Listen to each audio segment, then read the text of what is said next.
All right, welcome to our Experience in ASCP podcast. I'm Chad Wurz alongside my partner Tom Hansel. And today we're going to do what we call Rage Against the Machine, which is just a play on how we face the challenges that are facing our pharmacies out in the world today. So we're going to have a number of episodes on Rage Against the Machine, but today we're going to talk about pharmacy benefit managers, which seems to create the most rage across the pharmacy industry, at least today. And we're super pleased and excited to have Antonio Chacha here. He's the president of Access 3 Advisors. Antonio, welcome. Hey, great to be with y'all today. Awesome. We have a good announcement to make. Antonio is going to keynote our annual meeting in October, so he's going to bring a lot of at least the latest on the PBM issues later this year at our annual meeting. So we're super excited about that. Thank you for that, Antonio. And why don't we just get started? And why don't you give everybody a deep history of Antonio Chacha and your role in pharmacy? Yeah, so I was born and raised in a pharmacy household. My dad is a hospital pharmacist for about 40 years. My sister has been a Walmart pharmacist for almost a decade now. I wanted to be like my dad. Well, I got to see him at the hospital. He also worked at an independent pharmacy on the side. And I always thought that what he did was the coolest, especially between the hours of 8 p.m. and 10 p.m. when friends, family members would call and say, "Hey Tony, I got this problem. I got prescribed this drug I can't even pronounce. What do I do?" And I always thought that it was really cool, how he's essentially a walking encyclopedia on how medicines could make people better. And so I started working as a pharmacy technician for a regional grocer up in the Cleveland, Ohio area. Did that for about 3 years, and then went to Ohio State to become a pharmacist, just like Dad. Around organic chemistry time, I got really interested in other things and less interested in organic chemistry. So I ended up moving out of pharmacy and moving into journalism and political science. And one of my second job out of college was working at the Ohio Pharmacists Association. My first job out of college had been in the association world. And at that point, while I was familiar with pharmacy from a clinical perspective, and certainly familiar with pharmacy from just a retail pharmacy perspective, I was introduced into the complicated world of drug pricing, where pharmacists, in order to keep the lights on, need to be compensated the products that they're dispensing and the services that they're rendering, and oftentimes seeing how sometimes the balance sheet didn't add up in the positive. And over time, we saw that it was a growing number of transactions where that was occurring. So, Chad, this as somebody who's running a national association, myself at the state level within Ohio. Associations are often the complaints department for their respective constituencies. Nah. You never get there. You hear from folks when things are bad. When you don't hear from them, usually that means things are going well. And so, my role at the proverbial complaints department got more and more attention over time as PBMs consolidated more and more, meaning that they were getting increasing amounts of leverage against pharmacies, and thus increasing their ability to underpay for medicines. We also saw that the call volume started increasing over things like audits, things like clawbacks and DIR fees. We saw more phone calls occurring because of patient steering or patients being forced to mail order or PBM-owned pharmacies. And it was a gradual thing, but really things hit a fever pitch in 2015 when pharmacists were getting massively underpaid in our Medicaid managed care program. So, for pharmacies that were serving a disproportionately high amount of poor and underserved constituents of Ohio, the reimbursements took a sharp downturn. Being in a government affairs role at the time, I went back to state officials to ask a very important question. Did I miss a budget cut? am I about to get fired by Ernie Boyd, our executive director in Ohio at the time? And they said, no, we made no budget cuts. And in fact, we're spending more for medicines than we ever have. And so while I was not an expert on drug pricing at the time, those two things did not make any sense to me. How can providers see massive cuts for the products and services that they're offering to Medicaid beneficiaries on one end of a transaction, but on the other end of the transaction, where the state is cutting the checks that ultimately pay for those goods and services, they're not seeing the benefits or savings from those cuts? And that set me off on a long journey to dig into the bowels of our convoluted and opaque prescription drug supply chain, to help diagnose, where the money is going and where it's not going, and to ultimately help state officials at the time and now today working with plan sponsors and other payers in the marketplace to help them, diagnose where their drug benefits programs are going wrong. Anthony, this is Tom. I was looking at your website and found it to be very interesting, specifically 46 Brooklyn, that you and your partner Eric started. And what I found to be most interesting is this is really a personal issue for you all. Can you expand a little bit on when you guys founded this company, 46 Brooklyn, and why that meant more than just, starting a company, if you will? Yeah, sure. So, back to what was happening in Ohio at the time. So when we found out that PBMs were, let me back up a little bit. So one of the things that we know in pharmacy is that pharmacists are very, they're a little bit hesitant to show how name your PBM is impacting their business, because a lot of these, reimbursements are considered proprietary by the PBMs. And so we struggled at the time to say, okay, if pharmacies are getting paid less, but the state is getting charged more, how can we tell a story to demonstrate how this is happening, especially when most people within state government don't understand the flow of dollars and certainly aren't necessarily, at least in aggregate, fully understanding of the importance of protecting pharmacy access. So at the time, there was a gentleman by the name of Eric Packman, who was running a small chain pharmacies in the state of Ohio, who is a non-pharmacist by trade and actually had a very sophisticated data analytics background working on Wall Street. And he had a very sideways way of coming to Dayton, Ohio. But very quickly, I learned that this was the smartest guy I had ever seen with numbers within our pharmacy world. No shot at pharmacists, because I love them. But pharmacists are really good pharmacists, and they tend to be very bad business people, or that's common, right? or I think more fairly, really bad at working with data and numbers. And especially when you combine that with the complicated nature of the business of pharmacy. So Eric brought in a fresh set of eyes and a sophistication around data analytics that I had never seen before. And so Eric and I started to figure out, because his pharmacies were really impacted by these massive cuts within the Medicaid managed care program, to the point where he was on the brink of having to basically close the entire operation. So we started trying to find ways to tell stories about what might be happening. We were very fortunate in that the Centers for Medicare and Medicaid Services, CMS, had two particular data files that were really necessary and essential to our unraveling what happened in Ohio.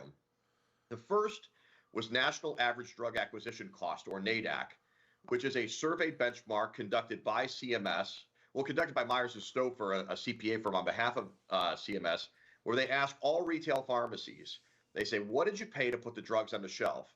So they send that survey out to 2,000 pharmacies every month. About 400 to 600 participate in that survey every month. And with that, they create the NADAC benchmark, which is imperfect and has limitations, but at least gives us a directional idea of the actual cost of medicines. The other data file that we found was the state drug utilization data, which is ultimately a file sent by every Medicaid program across the country back to CMS for the purposes of tracking the Medicaid drug rebate program. Well, within that data file, every state is reporting a quarter by quarter, drug by drug breakdown of what they paid for all their medicines in the Medicaid program. So with that, you have two ends of a transaction conceptually. You have NADAC representing the cost of the drug, and you have the state drug utilization data, which is representing what states are being charged for those medicines. It was very complicated. Trust me, it's not like a simple Excel combine, but we ended up finding a way to stitch those things together. And voila, we saw an opening alligator mouth over time. The costs of the medicines were dropping, but the cost of the state to the state of Ohio and other states across the country were either flat or growing. So, very long story short, we ended up bringing all that data to the Columbus Dispatch after we felt the state of Ohio wasn't taking our findings seriously. And we also brought it to Bloomberg News out in New York. They poked and prodded us and basically sharpened the steel, and we found that we were really onto something. And so we decided to take all of that data and publish it for free after the state of Ohio decided to conduct their own audit to verify essentially what we found. In our napkin math, we approximated that PBMs were engaging in a practice called spread pricing, where they pay pharmacies low, they bill the plan sponsor, in this case the state, high, and they pocket the non-transparent disconnect. Well, our napkin math approximated to be about $220 million in a single year of our Medicaid managed care program. It ended up being $245 million. And so we were kind of awestruck by that. And we said, okay, we're going to take all this data, not just for Ohio, but every state across the country, and give it away for free. The idea is that, look, there's a lot of money being made on prescription drugs, regardless of where it's going. The idea that a state Medicaid program with a lot more resources and transparency at its fingertips than your common employer or plan sponsor, the fact that they had no idea that something as simple as spread pricing could occur.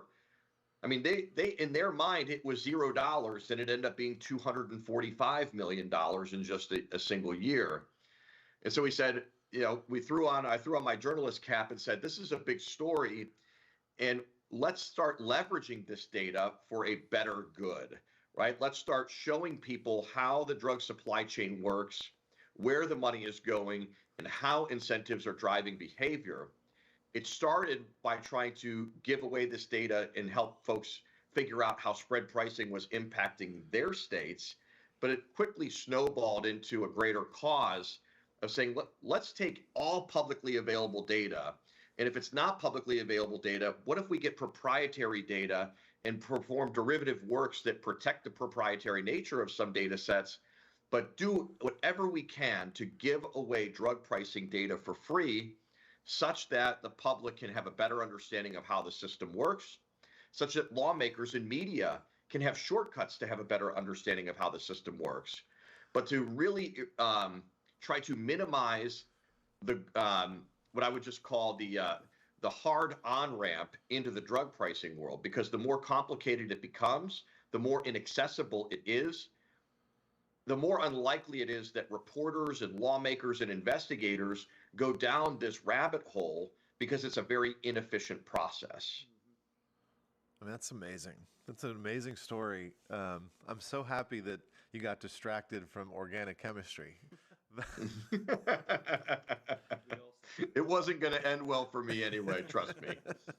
No, it's amazing. It's interesting on a macro level that it was really the spread, that everybody talks about, even at the pharmacy level, that you were able to discover at the major payer level, the state level, because it's created a domino effect around the country that every time you open an app on a news channel, you see another state has figured it out and sued somebody and trying to get the PBMs to return some of those funds that they've sort of stole.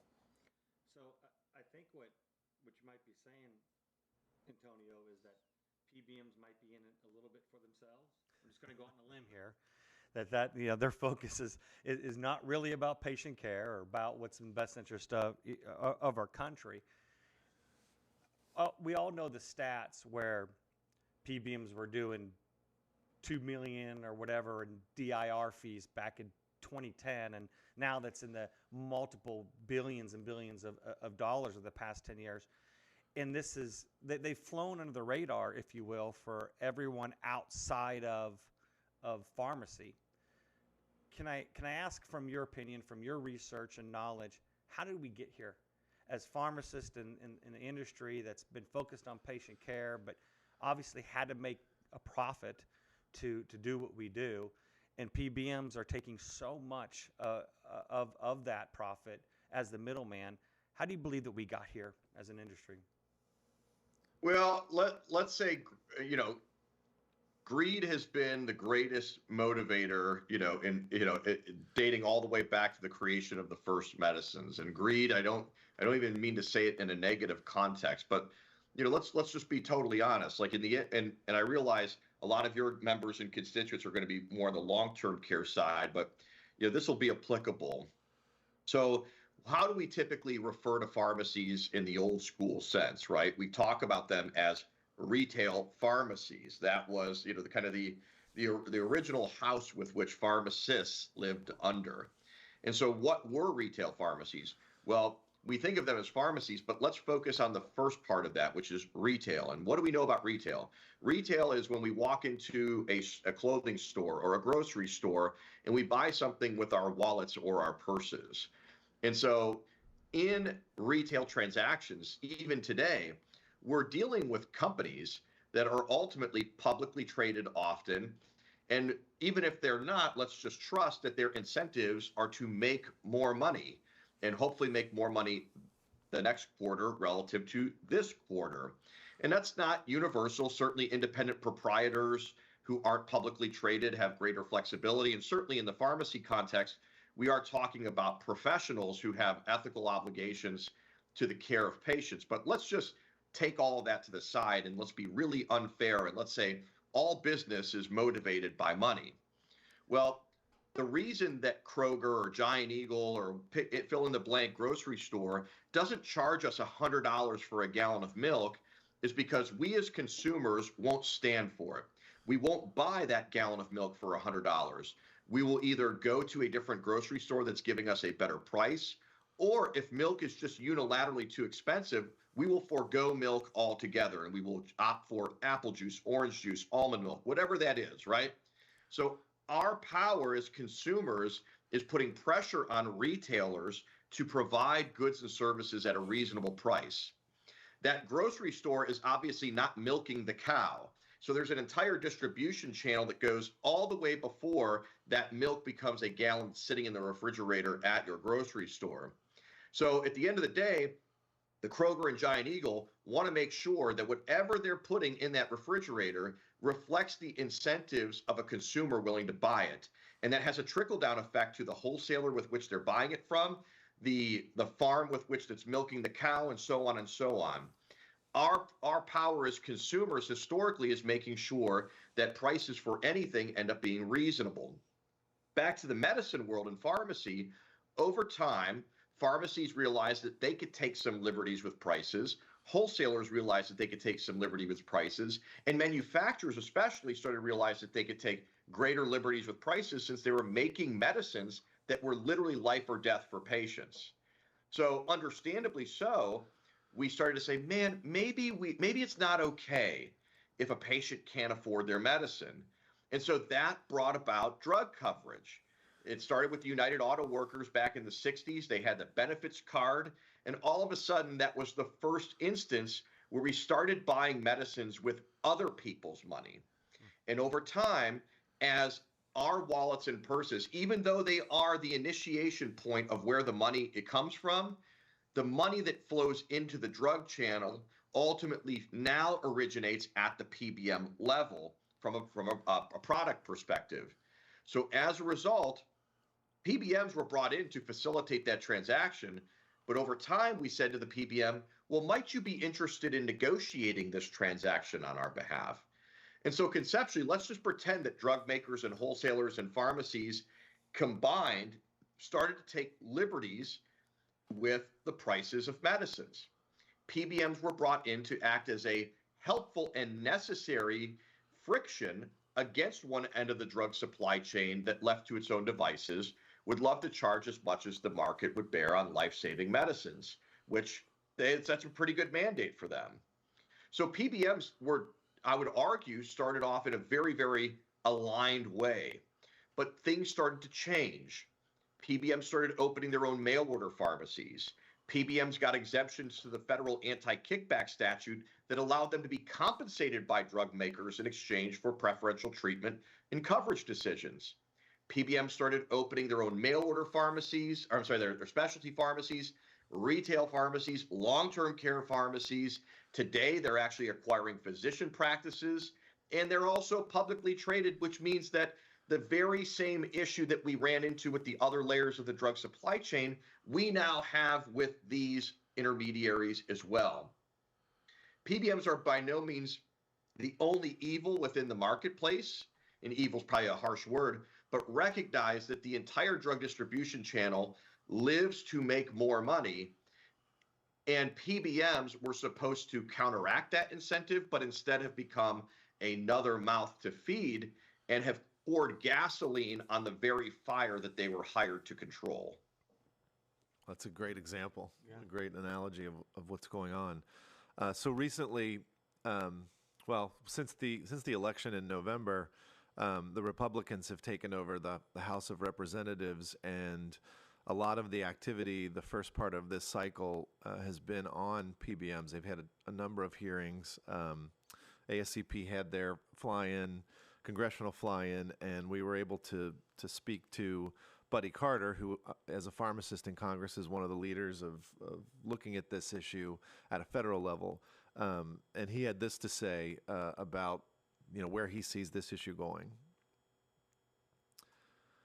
And Antonio, from your perspective, because this is such a hot topic, what do you see that the federal government can actually do? You've obviously fought it at a grassroots level. You've exposed it. A lot of states, particularly Ohio, have been very aggressive, at least from the perspectives of their Medicaid departments, of correcting these issues. But where does it go from here? What can we do federally? Where do we really think this is going to land? Well, it's a really interesting time, right? Because, 5 years ago, most members of Congress couldn't spell PBM. And now you have almost every major committee of jurisdiction that has basically said it's PBM time. So what a time to be alive if you've been waiting for market or some sort of market realignment. We have their attention, right? One of the, whether it's through our public education efforts that we do at 46 Brooklyn or what we do on our consulting side through 3-Axis Advisors, one of the things that we do through our consulting work is working with state attorney generals, state Medicaid fraud control units, state Medicaid programs, state auditors, employers, et cetera.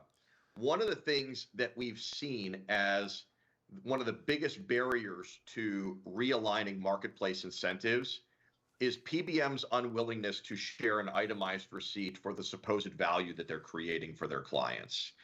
And so one of the things that, we would not have been able to uncover the spread scam in Ohio and other states if not afforded the ability to have real benchmarks like NADAC or real accounting, even as limited as, or even if I would prefer for greater granularity in some of these data sets.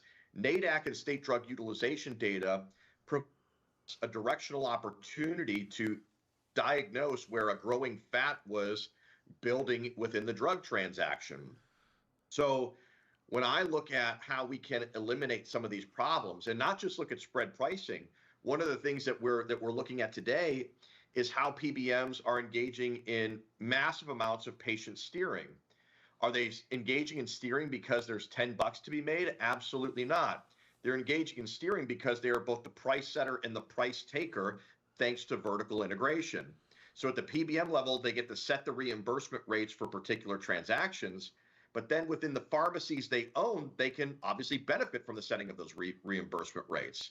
So what we see in real data from both Medicaid programs, Medicare programs, and within the commercial sector is that PBMs are really good at underpaying for medicines a lot. However, there's a small sliver of claims where they are conveniently asleep at the wheel. And all of a sudden, instead of paying what is usually around $5, $10, $15 in margin per prescription, they're paying thousands of dollars in margin per prescription for non-complex drugs that are sitting right next to the cheap drugs and giving thousands of dollars in payments for those medicines. Well, what are those medicines?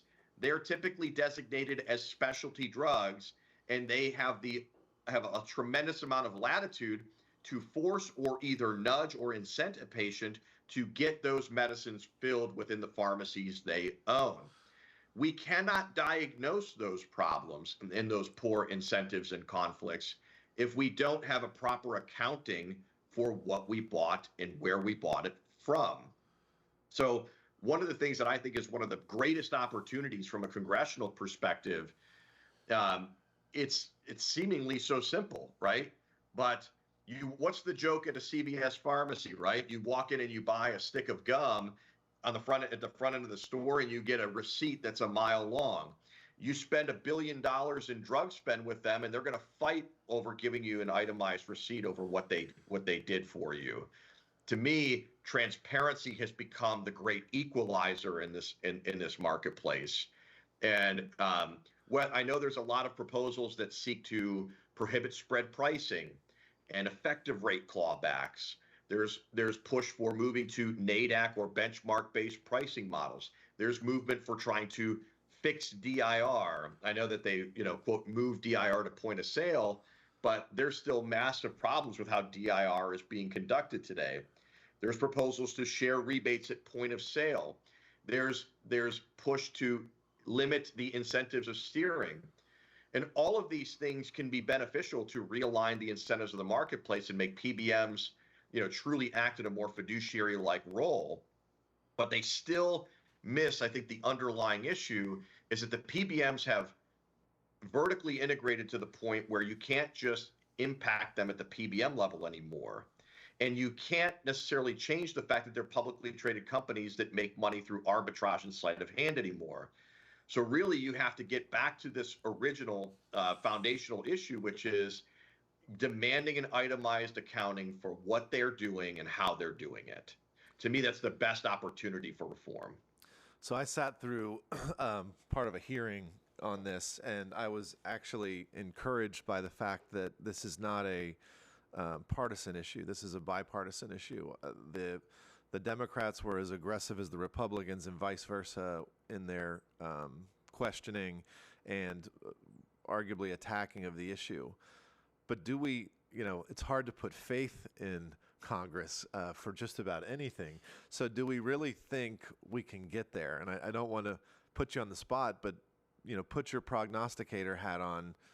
Where do we see this maybe in a year after these hearings are through and different legislation is proposed? Where do you think this can go? Because at the end of the day, we've also funded the PBMs for so long that they're extraordinarily wealthy, and they're going to fight like crazy.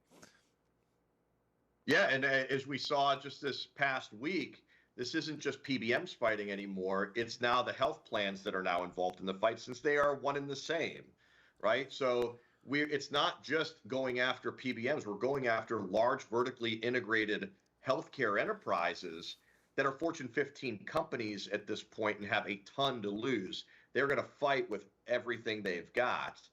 While I'm optimistic that lawmakers are serious about going after PBMs, I am a little bit pessimistic that they have a full understanding of the issues well enough to be successful in what their quest is. Look, when we're watching these PBM hearings and saying, wow, I can't believe they're devoting so much time to it, the truth is they're spending a lot of time on the other side, working on other issues that are getting far more airplay in circles that matter from a political perspective. So I am a little pessimistic that in the aggregate, Congress has the degree of sophistication to cut through the noise. Because just as an example, at the state level, what do we always used to see? There'd be some PBM reform, whether it be substantive or not, and PBMs would come back and say, oh my God, it's going to raise costs by billions of dollars, and never really have to provide a proper accounting for how they're crunching those numbers. but it would be enough for lawmakers to ultimately bend their spine and then give in on an issue or make concessions that make a bill essentially worthless. It wouldn't surprise me if that were to happen within Congress as well. The thing that makes me optimistic, though, are other opportunities in conjunction with what Congress is doing. You have the Federal Trade Commission that is still in the midst of their colonoscopy of the industry. And then you also have Department of Justice that's been looking at this. You have state attorney generals who've been working on this and state auditors. You have employers like the Purchasers Business Group on Health and the ERISA Industry Committee and other local business coalitions that have been totally absent from these discussions in the past. And then you also have market disruptors that are getting a lot more eyeballs than they ever have, whether that be PBMs like Capital RX, Emsana RX, or disruptors like Mark Cuban's Cost Plus Drug Company. All of those things that, again, 5 years ago are things that aren't really on the table as opportunities for market realignment. So if you're asking me, am I optimistic about Congress? Relative to the past, yes. But in general, no. Combined with everything else that's an opportunity for disruption, yes, I am optimistic that within the next year, we're seeing significant pressures that help realign this marketplace. So with that said, let's talk about, you mentioned how we had some changes with the DIR fees, and that's going to be now point of sale. But if you kind of lay that out and look at that, in January 1st, 2024 here, in just a few months, pharmacies are going to have to pay for two things. First of all, they're probably going to get lower reimbursement because my guess is PBM is not going to take less money. So they're going to lower reimbursement during that first quarter.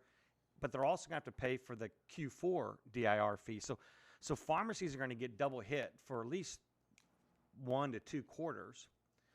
So what's your advice for pharmacies now, knowing that we're still 7-8 months away from this, knowing that we're probably, even if Congress does make any decision in 2023, it's probably not going to go in effect for a year or two.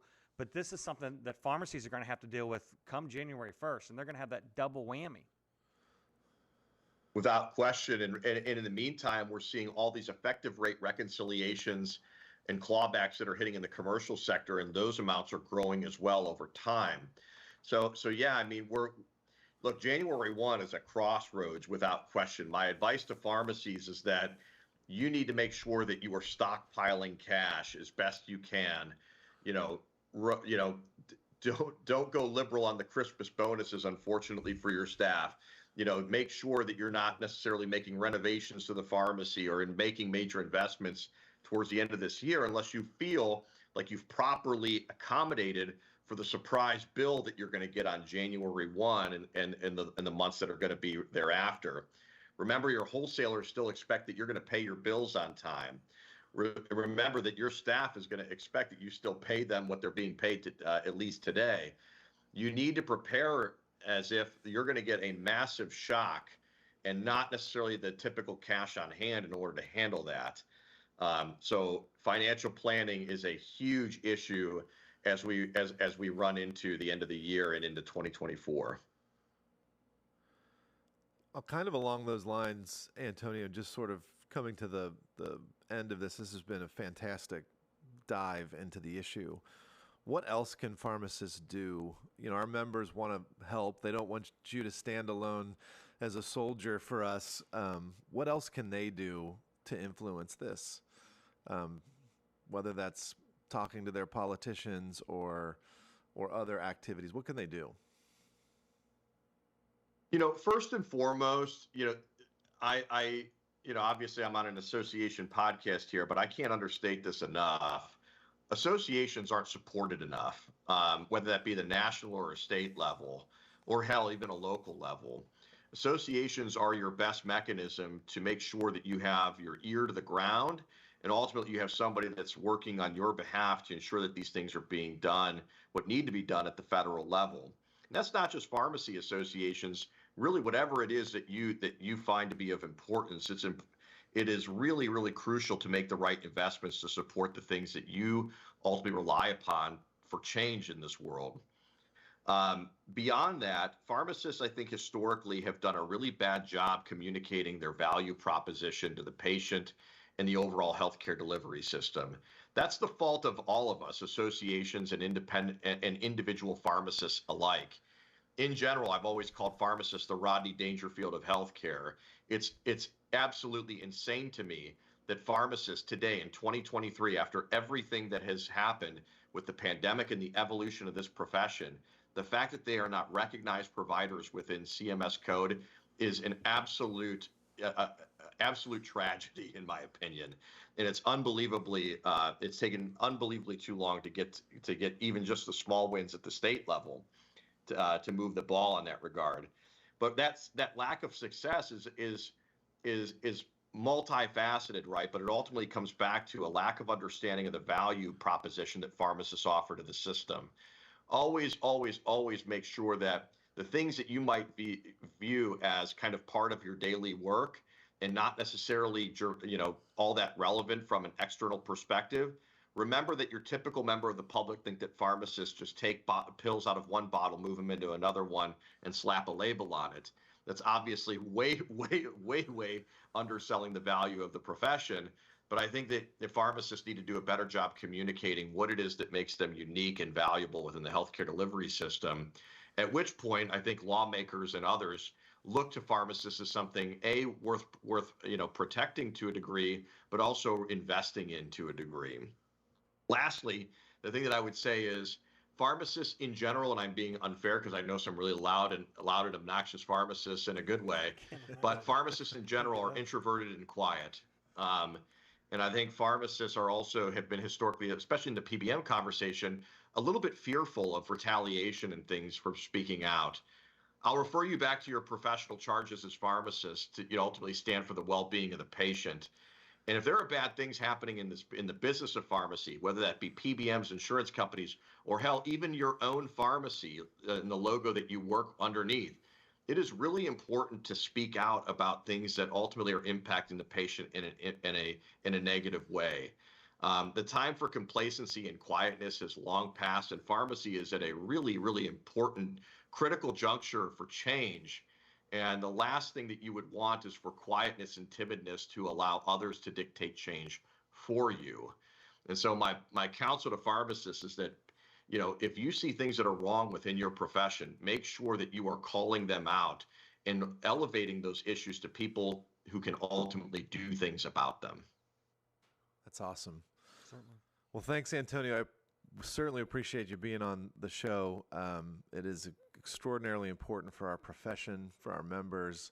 I think you exude again, I go back to your path, your family history. You just exude this profession and are such a protector, and you are assertive and you are representative of what we all kind of need to step up and be a little bit more of, because you are out front fighting this issue and really exposing it, and we appreciate that probably more than you know. So thank you so much for being on, and appreciate the work that you do at Access 3 Advisors and at 46 Brooklyn and everything. Yeah, and Antonio, I like this quote from Albert Einstein that says, "We can't solve problems by using the same kind of thinking we used when we created them." And you and 46 Brooklyn decided we're not going to keep on laying down and letting these problems happen. We're going to do something about them. We're going to change the way we're thinking. And you took a completely different approach. And because of that, I believe that we do have a lot of attention now on Capitol Hill. And I certainly see some light at the end of the tunnel. So thank you for your lifelong commitment to making this change, and for all pharmacists and pharmacies and their patients they serve. What you've been doing is really been positive for us, and I appreciate it. Look, I promise I don't do it out of altruism. There is part of this that makes me very happy. Morning, I get to wake up and say, how can we try and make this system better? And there's a little bit of a bullying the bully thing that I do like about this, is that, look, at the end of the day, there are a lot of companies who want to take advantage and make money in the middle of a transaction that we need in order to stay alive as humans. And I believe we deserve to know where those dollars are going and make sure they're well invested. So, there's a lot of money in medicine. I want to make sure that ultimately that money is being well spent. So trust me, it's a lot of fun every day. That's awesome. Well, thanks so much. And thanks everybody for listening. We'll be back with a new podcast next week, and we'll see you next time.